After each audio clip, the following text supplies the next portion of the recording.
네, 반갑습니다. 제 이름이 워낙 유명해서 그죠? 성경에. 오늘 이제 하나님 뜻 분별하기는 뭐 여러분 정도면 아마 다 잘 알고 있을 내용일 것 같아요. 그래서 이 교재는 그냥 이렇게 읽어보시면 아마 충분히 다 이해가 되실 것 같고, 그래서 PPT를 그냥 이렇게 요약 형태로 기억하기 좋게 만들었어요. 그러니까 이미 알고 있는 내용을 한 번 더 이렇게 리마인드하고 머릿속에 기억한다는 의미로 강의를 같이 드리면 좋지 않겠나 생각을 합니다. 기도하고 시작하겠습니다. 하나님 감사합니다. 우리 주님의 보석 같은 우리 귀한 우리 형제 자매들, 정말 주님을 더 알기 원하고 주님을 더 닮기 원하여 이곳에 은혜를 사모함으로 모이게 하신 주님 감사합니다. 이 시간 두세 사람이 내 이름으로 모인 곳에 우리 주님이 함께 하신다고 약속하셨사오니 우리 형제자매들 꼭 필요한 말씀으로 만나주시고 주님만 드러나며 주님만 영광 받는 귀한 시간 되게 하여 주시옵소서. 아멘. 예수님 이름으로 기도했습니다. 아멘.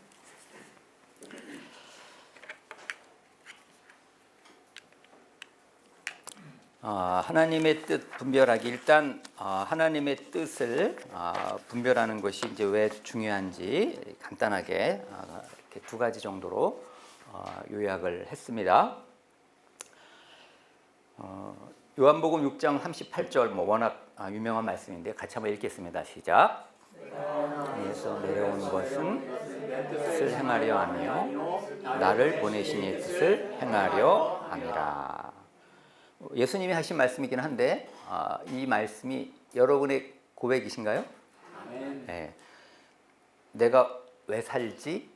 내가 살아갈 이유가 뭘까? 라고 고백할 때 오직 나를 보내신 이의 뜻을 행하는 것이 내가 살아있을 이유라는 거죠. 내 삶의 목적이라는 겁니다. 그래서 요즘은 제가 날마다 아침마다 고백하는 고백이 있어요. 아침에 이렇게 눈을 뜨고 하루를 시작하면 주님 오늘도 내 인생의 마지막 날과 같은 소중한 하루 허락하여 주신 주님 감사합니다. 오늘도 나의 하루가 아니라 하나님의 하루입니다. 내 뜻이 아닌 오직 하나님의 뜻을 이루어드리는 하루 되게 하여 주시옵소서. 이게 제가 매일 드리는 기도입니다. 오늘이 내 인생의 마지막 날이라면 오늘 내게 향하신 주님의 뜻을 이루어드리는 삶, 하루 단위로 그날 내게 말씀하시는 주님의 음성에 귀를 기울이고 하나님, 내가 이미 알고 있는 하나님의 뜻대로 살아가는 삶, 그게 주님이 살아가신 삶이고 그게 후회 없는 삶이고 아마 그게 최상의 삶이 아닐까라고 생각을 합니다. 그것이 억지로가 아니라 우리 주님은 요한복음 4장 34절 뭐라고 말씀하십니까? 제자들이 식사하시라고 하니까 뭐라 그랬어요? 양식은 나를 보내신 이의 뜻을 행하며 그의 일을 온전히 이루는 이것이다. 나 밥 안 먹어도 배불러.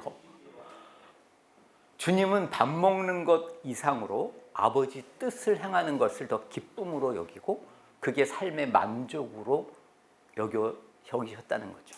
이게 진정 하나님의 뜻대로 살아가는 사람의 삶의 자세입니다. 밥 먹는 것보다 더 중요한, 주님에게는 그 삶의 참된 만족이 아버지 뜻을 이루는 데 있다는 거죠.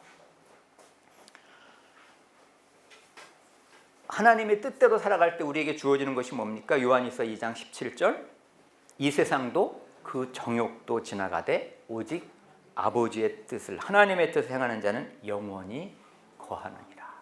영원에 투자하는 삶, 길지 않은 인생, 영원한 삶을 우리가 사모할 때 영원에 투자하는 삶, 그게 가장 지혜로운 삶 아니겠어요? 주님은 바로 그것을 알았고 우리도 이제 그 영원한 삶에 눈이 열리면 하나님의 뜻을 향하는 것이 얼마나 후회 없는 삶인가를 고백하고 그렇게 살아갈 때 이 땅에서도 죽음 이후의 영원한 삶뿐만 아니라 이 땅에서 우리의 삶이 어떻다고요? 최선의 삶이 됩니다. 왜냐하면 하나님의 뜻은 선하시고 기뻐하시고 온전하신 뜻이기 때문에 하나님의 뜻대로 살아갈 때 이 땅의 삶에서도 최고 최선의 삶으로 우리의 인생을 마무리할 수 있다는 거죠. 마지막 죽는 순간에 정말 후회 없이 하나님 앞에 온전히 제물로 드려지는 그 삶이 하나님의 뜻대로 살아가는 사람의 삶입니다. 이것이 우리에게 아마 전부가 되어야 되지 않겠나 하는 생각이 들어요. 자, 그럼 이제 하나님의 뜻이 이렇게 중요한데, 그럼 하나님의 뜻이 뭘까를 일단 크게 두 가지로 한번 정리를 하시면 좋을 것 같아요. 일단 하나님의 뜻은 신명기 29장 29절 같이 한번 읽겠습니다. 시작. 감추어진 일은 우리 하나님 여호와께 속하였거니와 나타난 일은 영원히 우리와 우리 자손에게 속하였나니 이는 우리에게 이 율법의 모든 말씀을 행하게 하심이니라. 여기 보면 크게 감추어진 일, 나타난 일, 다른 말로 말하면 감추어진 하나님의 뜻이 있고 나타난 뜻이 있다는 거예요. 특별히 감추어진 뜻이라는 것은 언제 우리가 많이 경험을 합니까? 정말 이해할 수 없는 고난을 당할 때 여러분 그런 생각을 해보셨는지 모르겠어요. 도대체 나에게 왜 이런 일이 일어났을까? 하나님이 말씀을 안 하실 때가 많습니다. 침묵하실 때가 많아요. 너무 답답해. 왜 나에게 이런 일이 일어나는지. 우리가 성경에서 볼 수 있는 대표적인 인물은 욥. 아무리 하나님 앞에 내가 왜 이런 고난을 당하는지 너무너무 답답해서 물어봐도 마지막 장까지 주님 말씀 안 하셨어요. 말씀 안 하셨어요. 하나님이 말씀을 안 하시는 때가 있다는 거죠. 좀 말씀해 주시면 너무 좋겠는데 너무 답답한 거죠. 제가 읽은 책 중에 여러분 아시는지 모르겠다. 제럴드 시처라고 들어봤나요? 이 제럴드 시처가 대학 교수였었는데 이분이 어느 날 이제 그 음주운전 차량이 140km로 맞은편에서 달려오는데 자기 차를 들이박은 거예요. 그래서 그날 자기 엄마, 자기 아내, 자기 셋째 딸 3대가 죽어요. 그리고 본인과 이제 두 딸, 그리고 이제 막내 아들 이렇게 3명은 살았는데 그 음주운전에게 3대가 죽었을 때 그 사람에게 하나님의 뜻이 뭐라고 얘기해 줄 수 있겠어요? 그 일을 당한 그 사람에게 하나님의 무슨 뜻을 얘기해 줄 수 있겠어요? 하나님의 무슨 뜻이 있길래 그분이 그렇게 그 음주운전한테 3대가 하루아침에 죽어야 됩니까?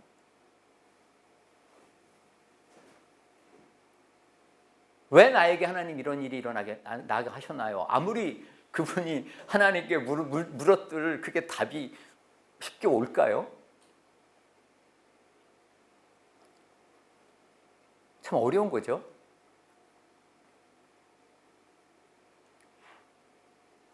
뭐 저도 마찬가지죠. 뭐 아들 불치병으로 태어나서 그래도 장애를 본인이 잘 극복을 하고 서울대 대학원까지 들어가면서 진짜 그때는 이런 어떤 장애인으로서 스티븐 호킹 박사처럼 정말 인간 유전자 연구를 하고 뭐 엄청난 꿈을 꿨죠. 아들도 꿈을 꾸고 저도 꿈을 꾸고. 그래 우리 하나님 얼마나 영광 받으실까. 장애인이 우리 아들이 평상시에 스티븐 호킹에 대해서 굉장히 그 반감을 갖고 있었거든요. 무신론자잖아요. 그래서 나는 장애인으로 살아도 좋다.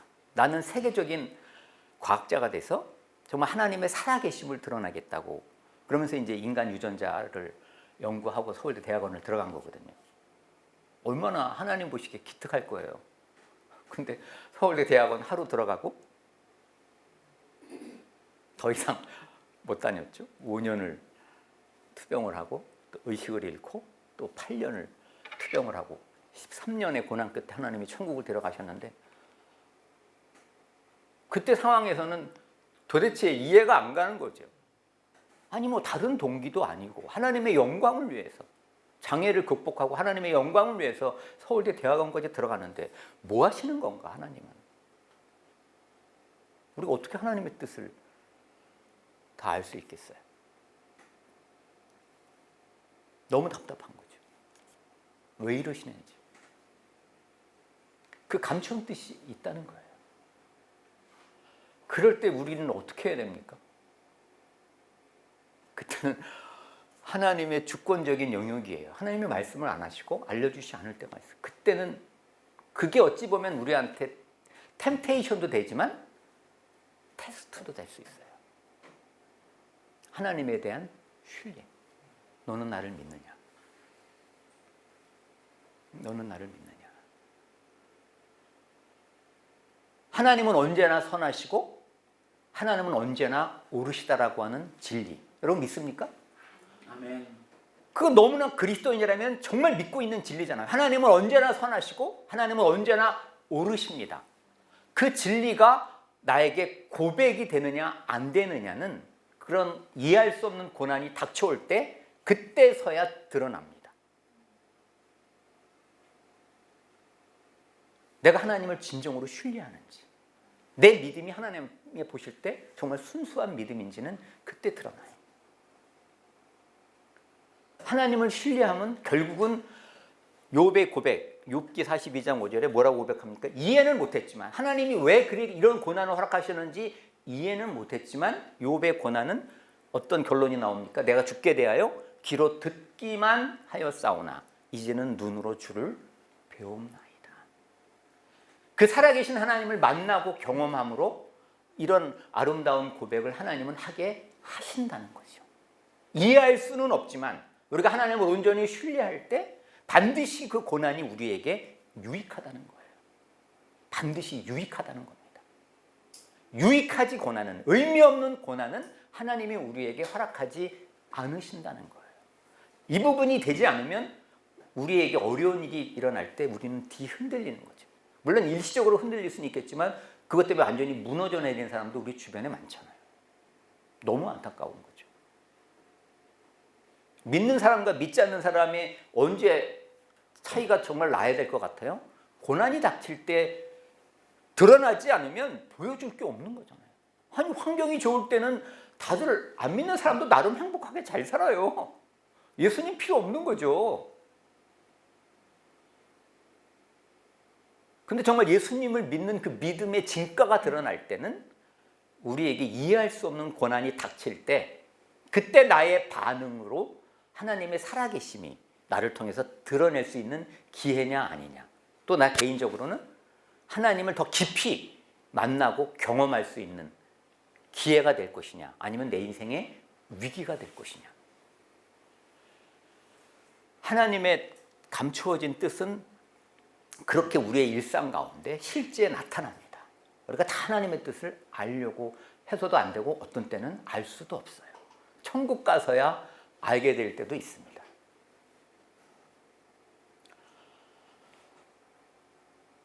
근데 이제 하나님께서 나타내신, 계시로 이미 드러내신 뜻이 있다는 거죠. 그게 이제 성경 66권에 명백하게 나와 있는 하나님의 뜻입니다. 그것은 어떻게 하라고요? 영원히 우리와 우리 자손에게 속한 것인데 뭐 하라고요? 이 율법의 모든 말씀을 행하게 하려 하심이니라. 우리가 초점을 맞춘 것은 이미 나타난, 이미 계시된 성경 66권을 통해서 나타난 그 하나님의 뜻대로 내가 살고 있느냐의 문제입니다. 그러니까 저는 늘 저 자신에게 물는 게 뭐냐 하면 이제 뭐 신앙생활을 오래 했으니까 성경 말씀을 많이 알잖아요. 이제는 성경 말씀을 더 많이 아는 것보다 주님은 제게 물으시는 것은 네가 이미 알고 있는 그 말씀대로 너 살고 있니? 주님은 늘 저에게 그걸 물으세요. 이미 알고 있는 그 말씀 아는 게 중요한 게 아니라 그 말씀대로 살고 있니? 거기에 초점이 맞춰져야 된다는 거죠. 사실 우리는 하나님의 뜻을 알고 싶은데 하나님께 많은 때로 하나님께 묻고 하나님의 뜻을 알려달라고 하지만 하나님은 내가 너에게 이미 알려준 하나님의 뜻, 그것부터 너 순종할 마음은 없니? 주님은 늘 우리에게 그렇게 말씀하신다는 거죠. 그게 전제 조건일 수 있어요. 이미 분명히 알고 있는 하나님의 뜻도 순종하지 않으면서 하나님의 뜻을 내가 너에게 알려준들 너 순종할 마음이나 있어? 주님은 우리에게 그렇게 물으신다는 거죠.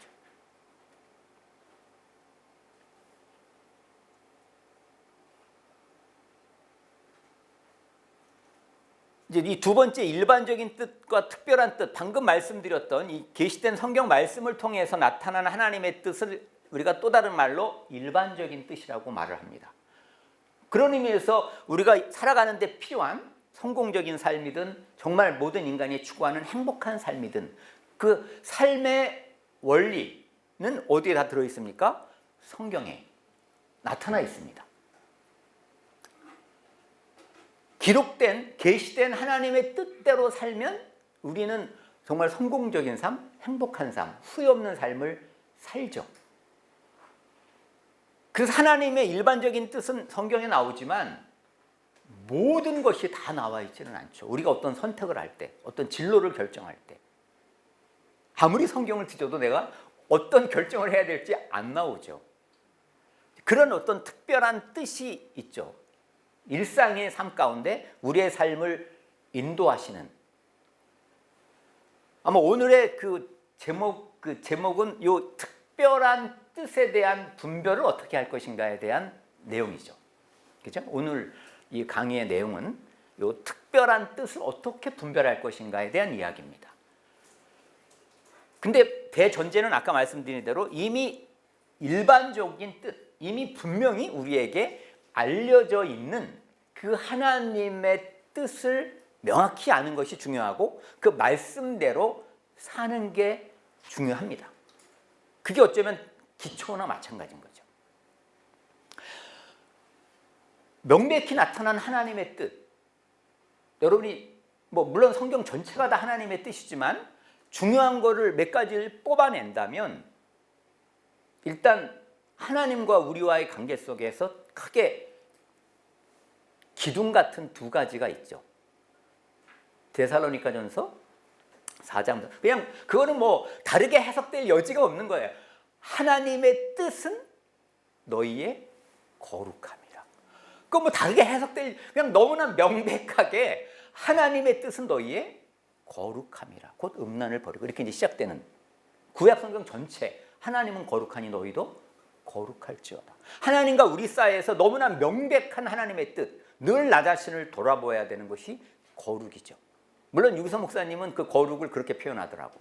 아무도 없을 때 주를 바라보는 것이다. 우리가 아무도 없을 때 마귀는 유혹하기 시작하잖아요. 쓸데없는 공상, 보아서는 안 될 것들. 아무도 없을 때 주를 바라보는 것이다. 그게 유기성 목사님의 고백이더라고요. 우리는 혼자 있는 시간이 없습니다. 그렇죠? 늘 주님과 함께 있는 시간이지. 거기에 눈이 뜨여야 되는 거죠. 맞아, 외로워. 주님과 함께 계신데. 혼자 있는 시간이 은밀한 죄를 짓는 시간이 아니라 주님과 은밀한 교제를 누릴 수 있는 더 좋은 시간이라는 것, 여러분이 눈이 떠야 됩니다. 저는 혼자서 이렇게 이제 한 산책을 1시간에서 1시간 반 정도 혼자서 쭉 산책을 할 때 너무 행복한 시간, 주님과 나와 단둘이 산책을 하면서 주님을 묵상하고 주님께 감사하고 주님의 사랑의 고백을 드리고, 그럴 때 주님께서 어떤 놀라운 뜻, 계획 이런 것들을 말씀을 하십니다. 너무 행복한 시간이죠. 또 이렇게 여기 이렇게 지하철 타고 올 때 제일 행복한 시간이에요. 주님과 나와 단둘이 기도하며 교제하며. 지하철 타고 본점에 우리 은행 본점 왔다 갔다 할 때 너무 행복한 시간. 지하철 타러 가면 너무 행복한 시간. 물론 아내하고 있을 때도 행복하긴 한데 이제 주님과 단둘이 더 우리 주님이 질투하면 안 되니까 아내하고 너무 행복하다 보니까 주님이 이렇게 따로 떨어져서 아내보다 주님을 더 사랑해야 되고 주님과 더 행복해야 되니까 이제 때로는 그런 내 안에 욕망이 있습니다. 자, 두 번째 명백한 하나님의 뜻, 데살로니가전서 5장 16절, 17, 18 너무나 잘 아는 항상 기뻐하라, 쉬지 말고 기도하라, 범사. 이는 그리스도와 예수 안 너희를 향하신 하나님의 뜻, 아주 명백하게. 그 두 가지 말씀이 여러분의 가슴판에 새겨져 있어야 돼요. 그 명백한 두 가지 뜻 안에 내가 늘 살고 있는가. 그렇지 않다면 비정상입니다. 그렇지 않으면 일시적이든 장기적이든 내가 내 신앙 상태가, 영적인 상태가 정상이 아니네, 이렇게 판단하시면 돼요. 항상 기뻐하라, 쉬지 말고 기도하라, 범사에 감사하라. 그거는 우리에게 부담을 주는 말씀이 아니에요. 그건 약속입니다. 안 믿는 사람에게 그렇게 말했다면 너무너무 큰 부담이죠. 근데 우리 안에 예수님이 계시잖아요. 내가 너로 하여금 항상 기뻐하게, 쉬지 않고 기도하고 범사에 감사하는 삶을 살도록 내가 도와줄게. 너 나 믿니? 내가 네 안에서 그렇게 너로 하여금 항상 기뻐하고 쉬지 않고 기도하고 범사에 감사하며 살아갈 수 있도록 내가 너를 도와줄 수 있다는 거, 너 믿니? 그 믿음으로 우리는 날마다 그것을 누리며 살아가야 됩니다. 그게 그리스도인의 특권이고 엄청난 약속입니다. 저는 늘 그 두 가지로 저를 점검을 하는 거죠. 내가 정상인가 아닌가. 상황과 상관없이. 그게 이 땅에서 천국을 누리는 삶이 되는 거죠. 자, 그게 이제 하나님과의 관계 속에서 명백한 두 가지 하나님의 뜻이라면, 사람과의 관계 속에서는 또 두 가지가 뭘까요? 일반적인 뜻이 이 율법, 계명이 하나님의 뜻이라면 로마서 13장 뭐라고 나옵니까? 사랑은 율법의 완성이니라. 로마서 13장 10절. 사랑은 율법의 완성이니라. 그 두 가지 하나님과의 관계 속에서 두 가지가 되면 나머지는 뭡니까? 오직 사랑만 하며 살아가는 삶입니다. 거기는 이웃사랑, 형제사랑, 원수사랑 세 가지가 있습니다. 관계 속에서 나는 사랑만 하며 살고 있는가? 사랑받기보다 어찌하든지 나는 사랑하며 살아가고 있는가? 하버드 대학교에서 연구한 인간의 최고의 행복은 관계에서 온다고 그러더라고요. 인간관계에서. 우리는 그 관계에서 내가 사랑하려고 살아갈 때 우리는 행복할 수밖에 없어요. 사랑할 사람이 내 주변에 없는 경우가 없잖아요. 없는 경우가 없잖아요. 그러니까 저도 아침에 하루를 시작하면 마음속에 어떤 다짐? 오늘도 내 아내를 어떻게 원 없이 사랑할까? 내 사랑하는 딸을 어떻게 하면 사랑해서 행복하게 해줄까? 내가 만나는 제자들, 우리은행의 제자들, 양육했던 제자들 어떻게 하면 사랑할 수 있을까? 날마다 기도, 그리고 주님의 인도하심을 따라 그 형제들을 만나서 교제해주고, 하루 단위로 오늘 내가 사랑해야 될 사람 후회 없이 사랑하는 것, 원 없이 사랑하며 살아가는 삶, 그것만큼 행복한 게 없어요. 여러분 그렇게 다 살고 계시죠? 왜 아멘이 안 나올까요? 아멘. 아멘.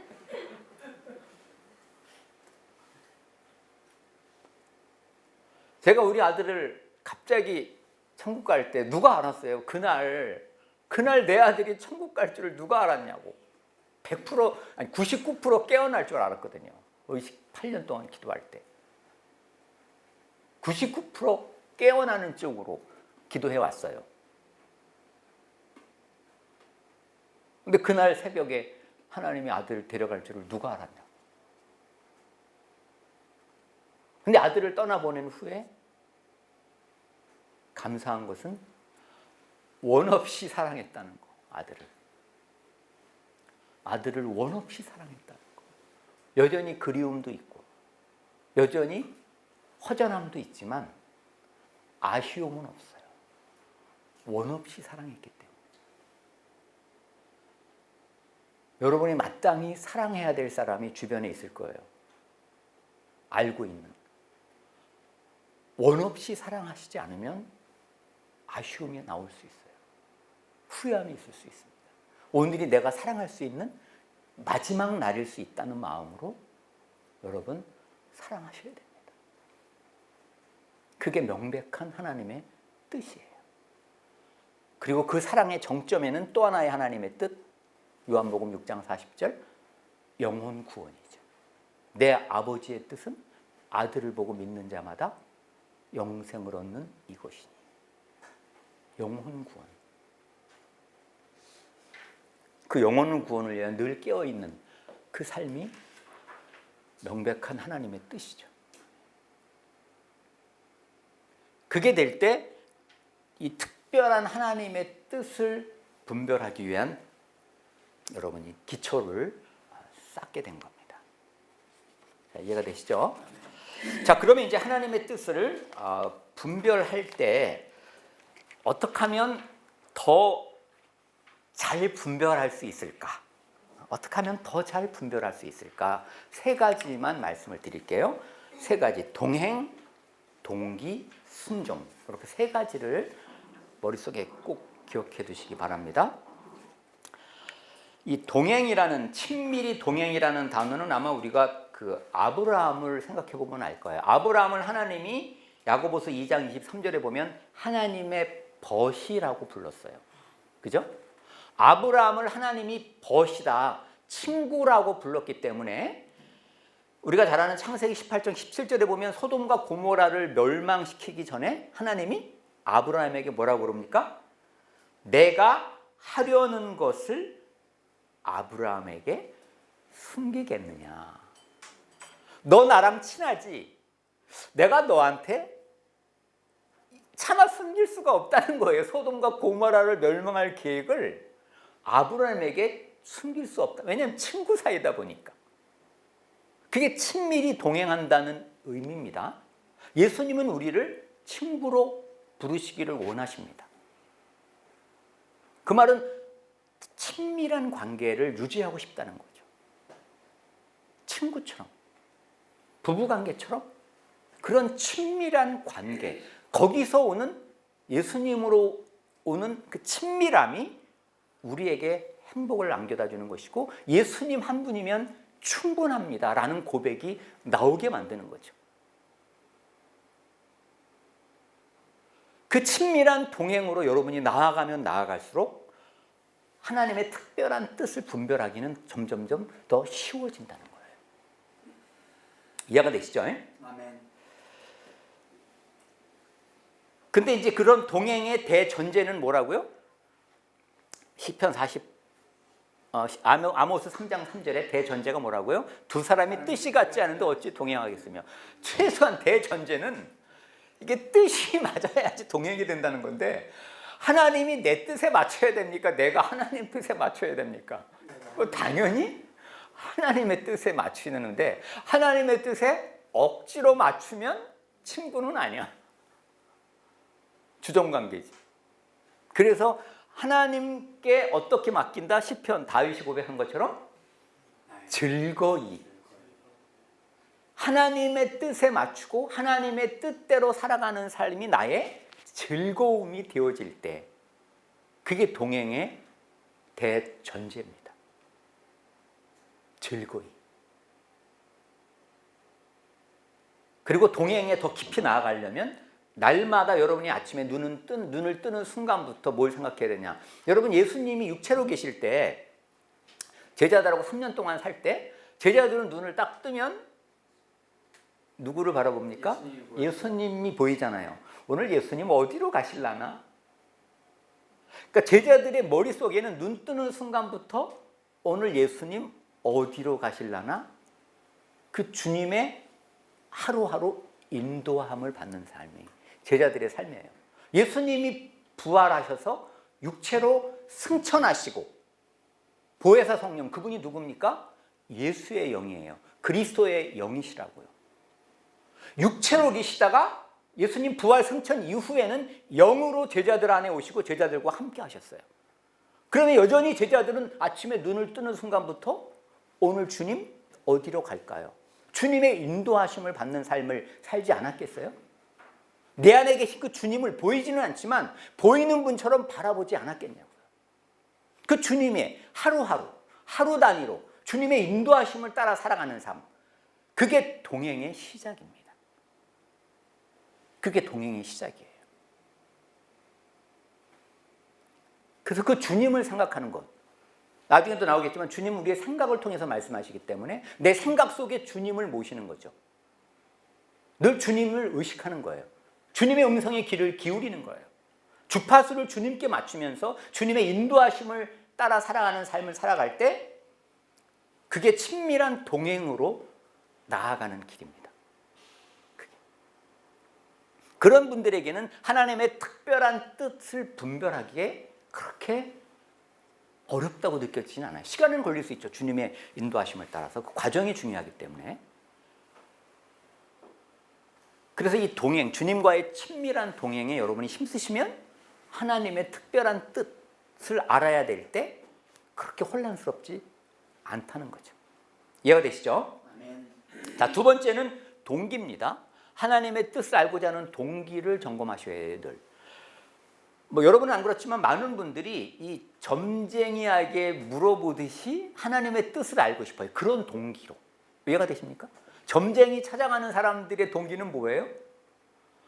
내 인생의 계획을 좀 이렇게 잘 이렇게 말씀해 주셔서 계획대로 됐으면 좋겠다. 그게 동기잖아요. 나의 유익, 나의 계획, 나의 욕망을 이루기 위하여 하나님을 좀 이용하고 싶다는 거예요. 그래서 안심이 되는 거죠. 내 생각, 내 계획, 나의 꿈을 이루는데 하나님이 좀 예스라고 말씀해 주시면 이게 보장이 되잖아요. 보장, 보험처럼. 그런 느낌으로 하나님의 뜻을 묻는 사람이 혹가다 있다는 거죠. 동기가 하나님이 아시는 거죠. 그래서 이 프레드릭 마이어는 이렇게 말을 했어요. 같이 한번 읽겠습니다. 시작. 자신의 유익을 구하는 생각과 인간의 칭찬과 인정을 얻으려는 동기와 자기를 나타내라는 목표가 조금이라도 있는 한 우리를 향한 하나님의 뜻을 찾는다는 것은 한마디로 불가능할 것이다. 하나님이 동기를 다 알고 계시는데 말씀하시겠냐? 네 동기가 잘못됐다는 거죠.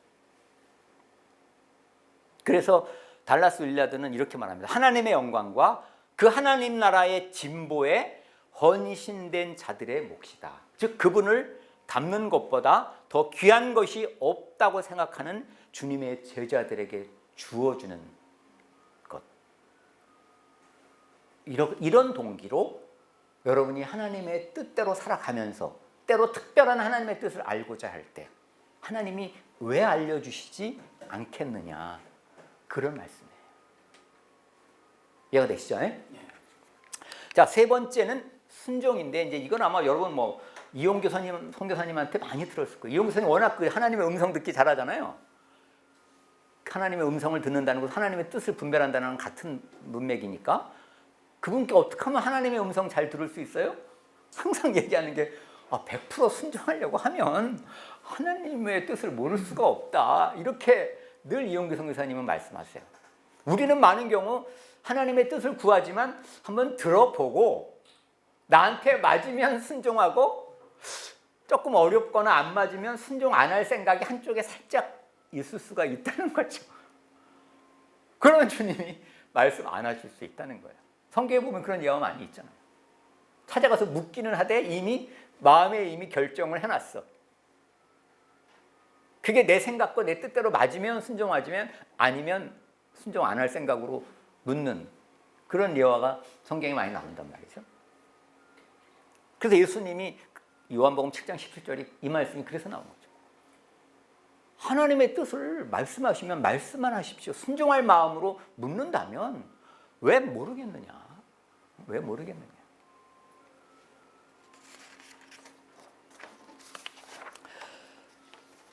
그래서 이렇게 이제 순종할 준비가 되어 있다면 이제 시작이 뭡니까? 묻는 겁니다. 하나님께 묻고 듣는 거예요. 우리가 성경에 대표적으로 여러분 잘 알고 계시는 이제 블레셋 사람들이 이제 그 일날을 치고 막 수확한 것들을 이제 뺏어가니까 다윗이 좀 도와줘야 되는 거 아닌가라고 생각을 했는데 자기 생각대로 안 하고 하나님께 묻잖아요. 내가 가서 이 블레셋 사람들을 칠까요? 구할까요? 하나님이 블레셋 사람들을 치고 그 일날을 구원해라 이렇게 말씀하셨어요. 근데 부하들이 반대를 하잖아요. 아니 지금 우리가 도망 다니는 것도 지금 바빠서 잘못하면 사울한테 걸릴 수가 있는데 말이 됩니까? 하고 그 부하들이 엄청나게 반대를 하잖아요. 그래서 접었나요? 안 접었어요. 그 다음 4절에 보면 다윗이 하나님께 다시 물어봐요. 아니 하나님, 부하들이 반대하는데 이거 구하러 가는 건 맞아요? 하나님이 구하러 가라고 말씀하십니다. 그래서 갑니다, 다윗이. 하나님께 묻고 묻는 거죠. 어떤 확신이 올 때까지 묻고 묻는 거예요. 사람의 소리에 귀를 기르지 않고 주님이 주시는 어떤 마음에 확신이 올 때까지 물어야 됩니다. 이 묻는다는 것은 그만큼 하나님을 의지한다는 마음이잖아요. 사실은 이 역대상 10장의 13절 14절 보면 사울이 이렇게 표현이 돼요. 사울이 죽은 것은 여호와께 범죄하였기 때문이라, 이렇게 표현이 돼. 그 다음에 뭐라고 되어 있냐면 여호와께 묻지 아니하였으므로 여호와께서 그를 죽이시고, 이렇게 돼 있어요. 사울은 여호와께 묻지 않았으므로 하나님이 그를 죽이시고, 하나님만 의지하지 않았다는 거예요. 우리는 하나님께 먼저 묻지 않고 먼저 정보부터, 사람들부터 막 이런저런 막 방법을 찾아보잖아요. 하나님은 맨 꼬레비로 이렇게 순서를. 근데 다윗은 그랬지 않았다는 거죠. 정말 내가 누구를 의지하느냐? 정말 누구를 의지하느냐? 그것이 묻는 것의 표현입니다. 자, 이렇게 하나님께 물으면 하나님이 이제 말씀을 하시죠. 옛날에는 뭐 귀로 듣는, 직접 귀로 듣는 음성으로 하나님이 많이 말씀하셨지만, 또 꿈과 환상으로도 많이 말씀하셨지만, 물론 오늘날에도 여전히 말씀하실 수는 있지만 많은 경우는 귀로 듣는 음성 거의, 꿈과 환상도 뭐 거의, 뭐 물론 우리 아내는 환상으로 굉장히 많이 말씀하시긴 하셔요. 저는 한 번도 환상 못 봤는데 우리 아내는 거의 많이 환상으로도 말씀하긴 하시더라고. 근데 어쨌든 오늘날 일반적으로 하나님이 말씀하시는 방법은 객관적인 방법으로는 이미 기록된 성경 말씀, 그 다음에 사람을 통해서 말씀하십니다. 이게 객관적인 방법이에요. 사람의 언어를 통해서 말씀하신다는 거죠. 그리고 주관적인 방법은 우리의 내면의 생각을 통해서 말씀하십니다. 이 내면의 생각은 여기에서 나온 거예요. 요한복음 14장 20절 같이 읽겠습니다. 시작. 보혜사 곧 아버지께서 내 이름으로 보내실 성령, 그가 너희에게 모든 것을 가르치고 내가 너희에게 말한 모든 것을 생각나게 하시리라.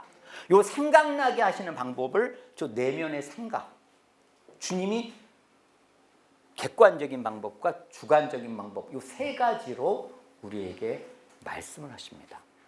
이 하나님의 성경 말씀을 통해서 여러분이 듣는 것은 여러분이 많이 들으셨을 거예요. 아침마다 큐티할 때 어떤 마음으로 제가 큐티하겠어요? 주님, 오늘도 말씀하시옵소서. 제가 순종하겠습니다. 성경을 읽는 것은 지식을 채우려고 있는 게 아니죠. 순종하려고. 혹시 오늘 주님 내가 또 새롭게 순종할 말씀이 있나요? 혹시나 순종하고 있지 않은 말씀이 있는지 그런 마음으로 매일 아침 말씀을 대하는 거죠. 하나님, 우리가 성경 말씀을 대할 때 분명히 우리의 그런 마음으로 주님 앞에 나갈 때 말씀하십니다. 뭐 사람을 통해서는 뭐 가장 대표적으로는 뭐 목사님이나 영적 지도자를 통해서 말씀하시는 경우가 많지만 그렇지 않은 경우도 굉장히 많죠. 저 같은 경우는 이제 뭐 딸과 관련해서 어려운 결정을 내려야 될 때가 하나 있었는데, 우리 딸이 중학교, 고등학교를 이제 국악을 했어요. 그러니까 6년 동안 국악을 하고 해금을 한 거죠. 그러니까 이제 그런 국악을 하는 아이들은 거의 100% 국악과로 진학을 합니다. 국악과가 대학마다 이렇게 있거든요. 근데 이제 우리 딸이 입시에 실패를 했어요. 그래서 이제 다시 이제 재수를 해야 되는데 우리 딸이 아빠 나는 근데 전통 국악을 좀 하기 싫어. 퓨전 국악을 하고 싶은 마음이 있는데 그게 뭐 이제 레슨 선생님이나 이런 분들한테는 말도 안 돼. 그건 2단이에요. 2단. 쉽게 말하면. 네가 말이 돼. 그건 뭐 말도 못 꺼내는 거죠. 그러니까 마음속에 이게 퓨전 해금을 하고 싶은데 말이 안 되는 거예요. 그러니까 이제 그냥 또 국악과로 다시 한번 또 지원을 했는데 본인은 아빠 나 진짜 하나님이 요번에도 합격 안 시켜주면 나 정말 해금 안 해. 농담 반 진담 반 뭐 그 말을 했어요. 근데 재수를 했는데 예비 1번이에요. 예비 1번으로. 당연히 붙겠지. 그때 나랑 성경 공부하고 1대1 성경 공부도 하고 굉장히 신앙생활도 열심히 했거든요. 하나님이 당연히 합격시켜 주시겠지. 그랬는데 떨어졌어요. 예비 1번이 떨어졌어. 그러니까 우리 딸이 아빠 이제 나 더 이상 해금 안 해. 나 유학 보내줘. 그러는 거야. 너 유학 뭘로 하게? 나 피아노로 유학 갈래. 물론 피아노를 뭐 전공은 안 했지만 그래도 이제 원래 음악 하는 애들이 이제 피아노 조금 치잖아요. 근데 이게 조금 말이 아니 국악을 재수까지 7년을 했는데 그거 다 때려치고 피아노를 하러 유학을 보낸다? 이게 과연 하나님의 뜻인가? 여러분이 부모라면 어떻게 하겠어요? 보내야 됩니까? 말아야 됩니까? 말이 안 되는데 딸이 재수할 때 나 이거 하나님이 떨어뜨리면 나 해금 안 한다고 그랬다 하잖아. 안 했다고 그러니까 할 말도 없고.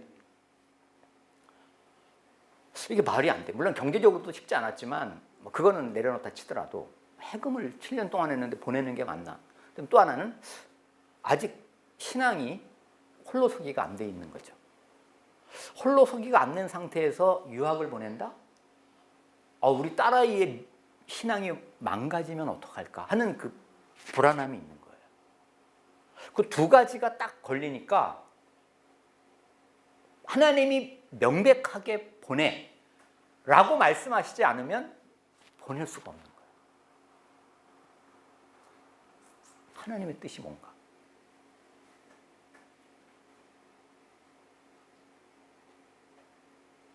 어떻게 됐겠어요? 보내는 겁니까? 안 보내는 겁니까? 일단 첫 번째는 아내랑 이제 상의를 했어요. 아내랑. 당신은 어떻게 생각하냐? 이 해금, 이게 7년 동안 한 건데. 우리 아내가 그러더라고. 나중에도 이제 보면 여기에 이제 이 환경이라는 것 중에 이제 영적 일치와 영적 3대, 영적 일치라는 게 아내를 말하는 거예요. 하나님이 나에게도 말씀하시면 아내에게도 말씀하신다는 거죠. 부부간에 싸우게 만들지는 않으신다는 거죠, 하나님이. 그래서 내가 이제 아내한테 물어보니까 아내가 그러더라고. 여보, 하나님이 해금을 시키셨으면 안 하면 하나님 손해지. 내려놔 일단. 그거는 내려놔. 그 생각은 내려놔. 근데 그게 하나님의 음성으로 들리더라고요. 그러니까 아내를 통해서 하나님이 말씀하신 거예요. 그래. 내려놓자. 하나님이 뭐 손해보실 분인가? 이 사람을 통해서, 아내를 통해서 하나님이 저에게 그래서 그건 내려놨어요. 근데 이제 신앙. 이게 불안한 거죠. 이건 너무 중요한 문제. 해금보다 더 중요한 문제가 내 딸 잘못되면 어떡하나. 근데 딸이 아빠 갑자기 토요일 날 새벽 예배를 가자고 그러더라고. 그래서 이제 사랑의 교회 이제 새벽 예배를 갔어요. 근데 그날 목사님이 말씀 중에 어거스틴 얘기를 하더라고. 어거스틴이 망난이잖아요. 모니카가 엄청나게 기도했는데 어느 날 이 어거스틴이 부모를 속이고 로마로 도망가 버리잖아요. 얼마나 실망이야. 환락의 도시. 근데 이 어거스틴이 포기하지 않고 계속 기도했을 때 어거스틴이 거기에서 유명한 감독 주교를 만나서 변화되어서 나중에 다시 고향으로 돌아오잖아요. 그 말씀을 목사님이 하시면서 기도하십시오. 쉽게 말하면 당신이 딸을 붙잡고 있는다고 해서 다 되는 게 아니라 기도하면 하나님께 완전히 맡겨드리고 기도하면 하나님이 일하실 수 있다. 그런 느낌으로 온 거예요. 보내도 괜찮다는 말인가? 이런 생각이 오는데 살짝 긴가민가. 근데 제가 사랑의 교회 서점에 잠깐 들러서 무슨 이제 읽을 책이 있나 이렇게 제목이 마음에 들어서 딱 하나 꺼내갖고 딱 펼쳤는데 거기 또 나오네. 어거스틴 얘기가. 보내. 하나님의 책을 통해서. 이 사람은 사람이 쓴 책까지 포함입니다. 저는 경건서적을 통해서 상당히 많이 하나님의 음성을 들었거든요. 2번을 하나님이 말씀하신 거예요. 기도해. 나한테 맡기고 기도하면 돼. 보내라는 사인으로 들리는 거예요. 그리고 그때 마침 아까 여기 이제 환경이 열리는데 내가 그때 봉천동 지점장이었거든요. 거래처 중에 그 필리핀에서 교민회장 하신 분이 있었는데 그분이 자기 집이 클락에 있는데 거기서 아이들을 이렇게 모아서 영어를 가르치고 있대요. 그래서 좀 싸게 해줄 테니 딸을 보내십시오. 유학을 가려면 먼저 영어부터 기가 트여야 되니까. 이게 완전히 딱 타이밍에 맞게 저렴한 비용으로 우리 아이 일단 영어를 유학을 보내기 위해서 영어를 훈련시킬 수 있는 상황이 되는갑다 하는 상황이 생긴 거예요. 그래서 이제 유학을 보내는 걸로 결정을 한 거죠. 자, 이제 요거 마지막으로 요거를 제가 이제 하면서 마무리할 텐데 하나님의 뜻을 분별할 때 아까 말씀드린 대로 이 내적인 성령의 감동, 요거를 다른 말로 말씀드리면 하나님의 음성, 주님의 음성입니다. 성령님은 아까 말씀드린 대로 골로새 1장 20, 이 비밀은 너희 안에 계신 그리스도니 곧 영광의 소망이니라. 성령님은 그리스도의 영이세요. 예수님이시라고요. 그 예수님은 그 안에 지혜와 지식의 모든 보화가 감추어져 있어요. 주님이 말씀하실 수 있다는 거죠. 1차적으로. 내 내면의 생각을 통하여 주님이 내게 말씀하실 수 있다는 거예요. 근데 그건 아까 말한 주관적이잖아요. 이게 주님의 음성인지 내 생각인지 심지어는 마귀의 음성인지 분별이 안 되잖아요. 근데 1차적으로는 그런 내적인 성령의 음성, 소위 세미한 음성을 들어야 돼요. 근데 그것만 갖고는 안 되고 두 번째 반드시 외적인 하나님의 말씀으로 검증을 해야 됩니다. 이게 내 생각인지 마귀의 음성인지. 그래서 요 내적인 성령의 감동과 외적인 하나님의 말씀이 일치한 후에 환경이 열리면 100% 하나님의 뜻입니다. 요 세 가지가 일치를 하면 100% 하나님의 뜻이에요. 물론 여기 이제 내적인 성령의 감동에 나중에 이제 평안으로 조금 더 확인할 수 있는 방법이 있고 이 환경의 영역에는 영적 일치와 영적 상담도 포함이 됩니다. 그래서 이 세 가지를 저는 늘 마음속에 새겨두고 하나님의 뜻을 분별하고 주님의 인도하심을 받는 훈련을 합니다. 이 내적인 성령의 감동, 저 주님의 음성은 여러분에게도 분명히 말씀하십니다. 하나님을 진정 의지하고 물을 때 주님이 말씀하세요. 제가 어느 날 우리 인천에 있는 그 우리 제일 큰 누나가 있는데 꽤 오랫동안 전도하려고 기도해왔던 누나예요. 근데 어느 날 밤에 저한테 약간 술에 취해서 전화가 왔어요. 근데 전화기를 딱 끊었는데 가서 만나봐야겠다는 생각이 들었어요. 인천인데 가서 만나봐야 되겠다는 생각이 들었어요. 여러분 그런 생각이 들잖아요. 그래서 그날이 토요일 날이어서 그 다음 날 주일날 일찍 예배를 드리고 인천에 누나를 찾아갔어요. 무슨 일이 있었을까요? 누나가 자살 준비를 다 하고 내일이면 출발하는 날이에요. 그날 딸 둘이 있는데 딸 둘한테 정리해 줄 게 있어서 주일날 정리를 하고 이제 내일이면 완벽한 자살 계획을 세워서 다 목매달아 죽을 끈과 농약 다 준비해 놨어요. 그날 우리 누나가 예수님을 만나고 완전히 변화되는 역사가 일어났어요. 지금 저의 가장 강력한 중보기도자로서 가족 딸 둘 다 전도하고 굉장히 열심히 사역도 하는데, 그때 만약에 그 생각이 지금 생각해보면 내 생각이 아니라 누구 생각입니까? 주님의 음성이에요. 우리에게 떠오르는 생각을 잘 관리해야 된다는 거예요. 주님의 음성일 수 있다는 거예요. 물론 항상 말씀으로 점검해 봐야 되겠죠. 마귀의 음성은 뭐 쉽게 여러분이 웬만하면 분별이 될 거겠지만 내 생각인지 아닌지. 근데 일단 혹시나 주님의 음성일 수 있다는 생각을 늘 하셔야 됩니다. 생각을 관리하는 게 너무 중요해요. 그래서 모든 생각을 사로잡아 그리스도에게 복종하게 하니라는 말씀처럼 생각 관리는 영적 전쟁의 핵심이기도 하고 하나님의 음성을 듣고 주님의 인도하심을 받는 너무나 중요한 수단입니다. 제가 본점에 있을 때 보통 이제 점심 때 제가 밥을 먹을 때 많은 경우 주님께 여쭤봐요. 주님 오늘 내가 누구랑 식사할까요? 이런 식으로 이제 종종 여쭤보는데, 오늘은 이제 약속이 이제 미리 잡혀 있었는데 한 시간 전에 약속이 깨졌어요. 갑자기 이제 점심이 이제 비워버린 거죠. 그래서 주님, 그러면 누구하고 식사를 할까요? 하고 주님께 여쭤봤어요. 그랬더니 한 여직원이 탁 생각이 나요.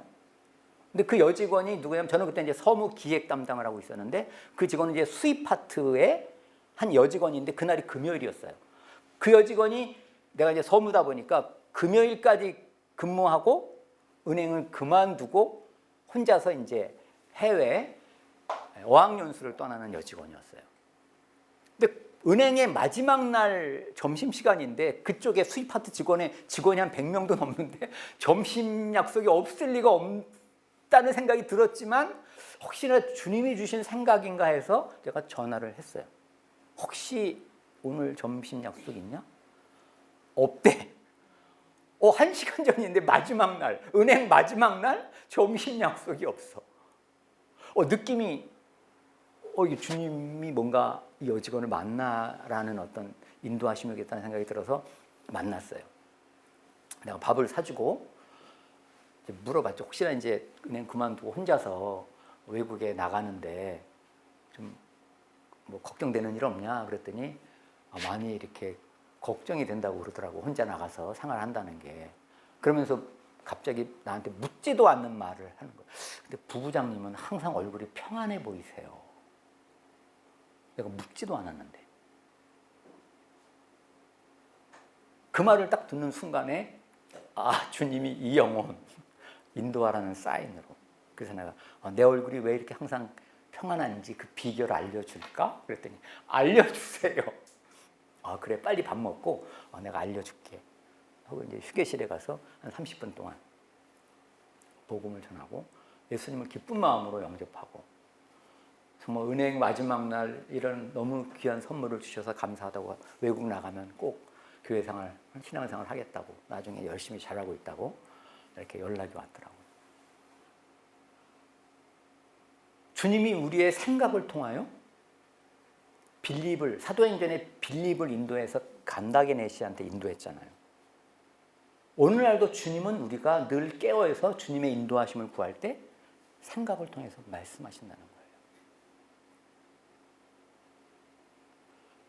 늘 우리는 주님께 묻는 거죠. 그래서 그 생각을 소홀히 관리하면 안 된다, 그런 얘기죠. 자, 아까 우리 딸아이 얘기를 제가 못 끝냈는데, 이제 그 사장님이 이제 잠깐 한국에 왔다가 나가면서 우리 딸아이를 이제 이렇게 데리고 가는데, 우리 아내가 여보, 당신도 같이 가. 아니, 저 사장님이 데리고 자기 집에 가는데 내가 뭐 하러 가? 그랬더니 여보, 가서 좋은 교회라도 하나 잘 정해주고 와야 되잖아. 그래야 되겠네. 근데 갈 때 갑자기 생각이 나는 거예요. 5년 전에 우리 본점에서 필리핀 선교사님이 오셔서 말씀 전한 적이 있었거든요. 그분이 탁 떠올라. 생각이 나. 그래서 뒤적뒤적해서 그분 5년 전에 명함을 받은 게 있어갖고 그분 명함을 하나 챙겼어요. 혹시나 무슨 그 필리핀의 좋은 교회를 그냥 물어볼 상황이 생길지도 모르겠다 싶어서 그 명함을 챙겨갖고 그 사장님이랑 같이 클락이라는 데를 갔어요. 근데 가서 탁 보니까 이게 분위기가 완전 영어 공부할 분위기가 아니야. 한국말로 지들끼리 맨날 놀고 애들이. 그리고 교회도 한 군 하나밖에 없어. 그러니까 뭐 교회도 내가 정해줄 것도 없고 내가 여기 왜 왔지? 이게 영어 공부도 안 되고 이게 신앙적인 분위기도 아닌 거고 그런 거예요. 그래서 제가 명함을 갖고 온 게 생각이 나서 그 선교사님한테 전화를 드렸어요. 그랬더니 그분이 너무 잘 되셨다. 영어도 배우고 신앙도 좋으려면 자기가 마닐라에서 국제학교를 영어로 운영하고 있다는 거예요. 신앙적인 국제학교를. 그리고 데리고 오면 자기가 싸게 영어도 배우고 신앙도. 그래서 이분한테 양해를 구하고 가서 보니까 우리 딸이 너무나 만족스러워하는 거예요. 거기 뭐 뉴요커도 있고 그래갖고 아침에 새벽마다 영어로 새벽 예배 꼭 드려야 돼요. 영어로 성경 쓰게 해야 되고 뭐 당연히 영어로 예배 드리고 그러니까 한 3개월 만에 그냥 영어로 귀가 뚫리고 신앙은 신앙대로 훈련받고 너무 좋은 시간을 거기서 보낸 거예요. 그러니까 이 명함을 하나 가져가야 되겠다라고 하는 그 생각조차 돌이켜보면 주님의 음성일 수 있는 거죠. 그리고 이제 한 4개월 지난 다음에 이제 토플 시험을 봐야 되기 때문에 잠깐 딸아이가 들어왔어요, 국내에. 근데 딸아이가 어느 날 이제 이렇게 영상을 하나 보다가 그때 이제 노무현 대통령 돌아가셨을 때인데 그 노무현 대통령 돌아가셨을 때 이 해금 연주를 하신 분이 계세요. 그 강은일 씨라고 이 퓨전 음악계 굉장히 유명한 교수님이신데 그분이 하는 연주를 우리 딸아이가 이 해금 소리를 들은 거예요. 쉽게 말하면 퓨전 음악인 거죠. 우리 딸아이가 완전히 반한 거예요. 와, 나도 저런 거 저렇게 퓨전 해금을 하고 싶었는데 나한테 그러는 거예요. 지금 유학 가겠다는 아이. 근데 그 순간 그 교수님을 만나봐야겠다는 생각이 들었어요.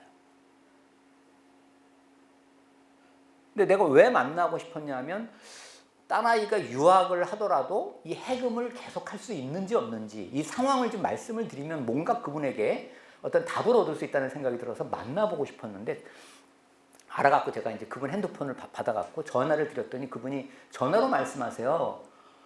근데 이상하게 만나야 되겠다는 생각이 자꾸 생각이 드는 거예요. 그래서 제가 꼭 좀 만나 뵙고 싶다고. 그랬더니 그분이 어느 날 내가 세종문화회관에서 연주가 있으니까 연주하기 전에 한 30분 정도 시간을 내드릴 테니까 오세요. 딸을 데리고 갔어요. 그분이 우리 딸 이야기를 들어보더니 갑자기 네 해금 연주하는 소리를 한번 들어보고 싶다는 거예요. 그러더니 내 그 연주하는 그 사무실로 언제 한번 와봐라. 딸이 거기를 갔어요. 갔는데 우리 딸아이한테 한 제안이 너 내 제자 될 수 없니? 너 퓨전 음악, 퓨전 해금 하고 싶다고 하니까 경희대 실용음악과가 있어요. 너 그거 한번 수시로 지원해 볼래? 한 달밖에 안 남았었어요. 안 되면 유학 가면 되니까. 딸이 당연히 해금, 자기가 좋아하는 퓨전 해금의 교수님이 알려주겠다고 하니까, 가르쳐주겠다고 하니까 한 달 준비하고 수시 경희대 실용음악과를 합격을 했어요. 본인이 정말 하고 싶었던 그 해금, 퓨전 해금을 영어로 또 귀도 트이고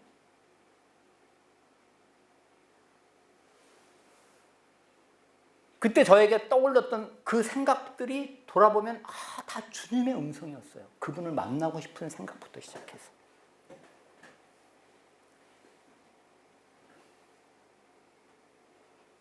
하나님의 인도하심에는 실수가 없으십니다. 이 세 가지. 내적으로 들려오는 생각, 외적인 하나님의 말씀, 그리고 마지막 하나님의 뜻이면 환경이 열립니다. 마지막으로 제가 한 예만 더 하고 말씀을 마치겠습니다. 제가 은행에서 이제 요 세 가지 예로 PB 강사를 하다가 이제 성공적으로 PB 1년 반 동안 연수를 끝내고 이제 10명의 강사가 있었거든요. 연수원에서 강의를 하고. 근데 이제 팀장님이 이제 굉장히 성공적으로 끝냈기 때문에 10명의 강사들에게 그러는 거예요. 너네들이 가고 싶은 부서를 얘기해라. 다 보내줄 테니까. 이런 거예요. 그래서 저도 이제 하나님, 어느 부서를 가야 되나요? 하나님의 뜻을 알고 싶었죠. 하나님, 어디로 갈까요? 기도를 하는데 연수팀에서 교수하던 내 ROTC 동기가 있었는데 그 친구는 이제 예금 교수예요. 예금 수신 교수. 근데 그 친구 하는 말이 요번에 외한 교수가 인사이동이 있다. 너 생각이 있으면 외한 교수를 좀 오면 좋겠다 하는 정보를 저한테 줬어요. 하나님의 뜻인가 싶은 생각이 들더라고요. 저는 옛날에 외한도 했고 또 1년 반 동안 강의도 했으니까 외한 교수 괜찮겠다라는 생각이 들어서 그 팀장님한테, 팀장님 저는 연수팀에 외한 교수 자리가 비니까 글로 보내주시면 좋겠습니다 말씀을 드렸어요. 당연히 저는 오케이 할 줄 알았죠. 그랬더니 그분이 안색이 싹 변하더라고. 넌 안 돼. 왜요? 너는 여기 남아 있어야 돼. 남아서 10명의 강사들이 가르쳤던 그 PB들을 관리해야 돼. 기획 담당. 너만 안 돼. 너 여기 있으면 내가 잘해줄 테니까 승진도 빨리 시켜주고 여기 있으라는. 상황 끝입니까? 근데 이게 하나님 그럼 뜻인가요? 확신을 달라고. 또 평안이 없어요. 아그성에서는 확신이 안 서. 내가 여기 남아 있다는 것에 대한 확신이 안 서는 거예요. 내가 뭘 좋아하지? 기획보다는 강의하는 걸 좋아하거든. 하여튼 이상하게 마음에 확신이, 분명히 승진도 잘 시켜주고 나를 인정해 주신 건데, 근데 다른 9명의 강사들이 어디를 보내달라고 얘기를 안 하고 있어요. 왜냐하면 이 사람들도 다 꼭 기획에 있고 싶은 거예요. 거꾸로. 나는 여기 안 있게 하나. 말들을 안 하고 있으니까 답답하니까 야 모여 하더니 회의실로 다 모이라게. 아니 내가 늘 얘기를 하라고 했는데 왜들 얘기를 안 해요? 이 자리에서 늘 얘기하세요. 아무도 얘기 안 하고 있는 거야. 저만 손을 들고 팀장님 저 연수팀 교수로 보내주세요. 공개적으로 제가 이제 얘기해버린 거죠. 근데 팀장님도 이제 무안하니까 내가 공개적으로 얘기했으니까. 그리고 회의 끝났어요. 회의 끝나고 아무도 얘기를 안 하고 나만 그냥 얘기하고 회의를 끝났는데 나를 부르더라고요. 너 정말 거기 가고 싶냐? 근데 제가 그 전에 아까 여기서 말한 그 영적 3당, 중요한 일이거나 주님이 명확하게 말씀하시지 않는 경우에는 주변 사람들한테 이렇게 물어보라는 얘기가 교재도 나오잖아요. 그때 내가 3사람한테 물어봤었어요. 내 아내, 아까 내가 전도했던 누나, 그리고 그 부서에 같이 있었던 PB, 기독교 신우회. 그 3사람한테 야 내가 기획에 남는 게 좋으냐 아니면 교수하는 게 좋으냐 생각이 어떠냐. 근데 3사람 다 교수가 낫다는 거예요. 주님의 일 하기도 그렇고.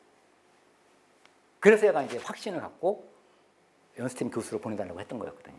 근데 팀장님이 이제 내가 강하게 말을 한, 팀장님 하신 말씀 또 나를 배려한 것에 대해서는 내가 너무 감사하다. 그런데 저는 꼭 연수팀으로 가고 싶습니다. 좀 세게 말을 하니까 팀장님도 마음을 받고 그 자리에서 연수팀 부장한테 전화를 하더라고요. 거기 외한 교수 자리 비었습니까? 그랬더니 그 다음 날이 발령이다 보니까 이미 다른 사람이 내정이 돼 있는 거예요. 이미 내정이 돼 있다고 그러니까 팀장님이 나를 이렇게 강력하게 추천을 하더라고요. 외환도 했고 또 1년 반 동안 강의도 해서 검증이 됐으니까 다시 한번 이렇게 검토를 해보시라고. 그러면서 전화를 끊었어요. 그 다음날 누가 말령냈었겠어요? 제가 말령이 난 거예요. 이 환경이 이게 첫 번째, 두 번째가 하나님의 뜻이면 그게 하나님의 뜻이었기 때문에 환경이 열린 거죠. 만약에 그때 환경이 안 열렸다면 하나님의 뜻이 아닌 거예요. 걱정할 거 없어요. 하나님의 뜻이 아닌가 보다. 근데 하나님의 뜻이니까 하루 전날 담당자가 바뀌어서 저로 하여금 외환교수가 되게 한 거죠. 그리고 그 외환교수로 가게 하심이 제가 이제 신입평원들 다음 세대의 영적인 세대 개성을 위해서 신입평원들 가운데서 이제 제자를 삼아서 매주 토요일 날 제자 양육을 시작하게 하셨던 하나님의 큰 계획이 있었던 거예요. 그리고 세 가지의 이 원리를 갖고 여러분이 삶 가운데 적용하시면 하나님의 인도하심에는 실수가 없다. 꼭 마음에 간직하시기를 바랍니다. 아멘. 같이 기도하겠습니다.